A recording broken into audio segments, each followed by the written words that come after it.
How many times during the day do you think, wow, that was just rude? Where are his manners? Where are her manners? Probably comes up at least once a day, or maybe I'm just getting old and curmudgeonly.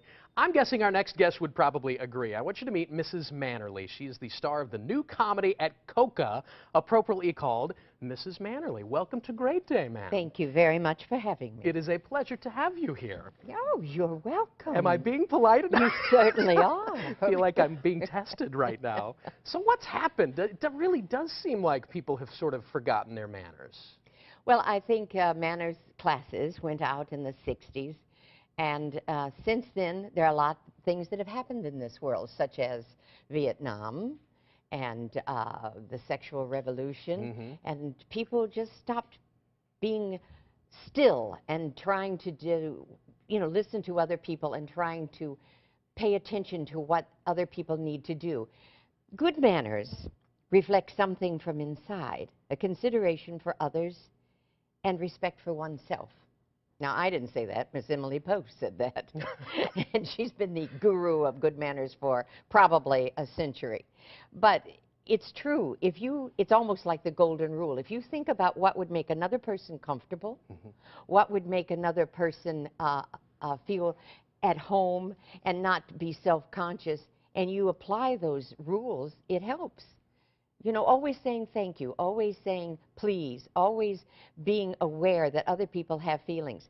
And I think because manners have gone by the wayside some, that's why you see road rage. That's why you see bullying, because people aren't stopping to think about what makes the other person feel good. Sure. Or how they would feel in that same situation. You're responding, and I'm trying to dissect if I'm talking to Mrs. Mannerly or if I'm talking to Donna. Can I talk to Donna for a moment? You can talk to Donna anytime you want to. That was very good, by the way. Well, thank I was you real so much. So the show out at Coca, give folks a feel for what they can experience if they go enjoy the show. It's a good time. You're going to laugh. It's a very good time. It is about a woman who taught a manners class in 1967 in Steubenville, Ohio. She had been to Broadway and done a play in Chicago, and then came home under shady, mysterious circumstances that one of my students, a 10-year-old boy named Jeffrey Hatcher, that also happens to be the name of the author of this play.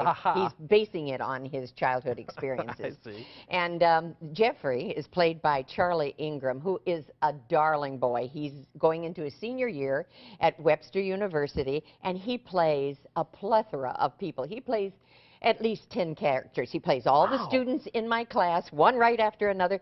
There's even a point where he does the cha-cha with himself. It's two different people. It's a fun show, and it does leave you feeling good, and it also leaves you with a little bit of a moral about, is it important to further your own self, or maybe consider the people that are around you and what would make them feel good. Well, I did hear Mrs. Mannerly telling us to consider what makes other people comfortable. And you're right. I think that's kind of a lost art all of a sudden. It is. And I think if people would just stop and think about it, take a moment. And don't be on your cell phones all the time. My grandchildren will be sitting in the back seat of the car texting each other. Couldn't you just slap them from across the... Yeah, I understand. Of course, they're probably saying, I'm scared to death, Nana's driving. Right, and I don't want to say it out loud. We're going to die. Keep it quiet back there. Keep texting. Donna Weinsting / Mrs. Mannerly. Very nice to have you here. Thank you. We are at Coca, and tickets are still available. Yes, they are. We're Wednesday through Sunday. Very rude of me to interrupt, Mrs. Mannerly. But yeah, the show runs all the way through June 2nd at Coca. It sounds like a lot of fun. Check it out. Thank you very much for having me. My pleasure. Matthew, Donna, wonderful job. You both look marvelous. Thank you so very much. Thank you.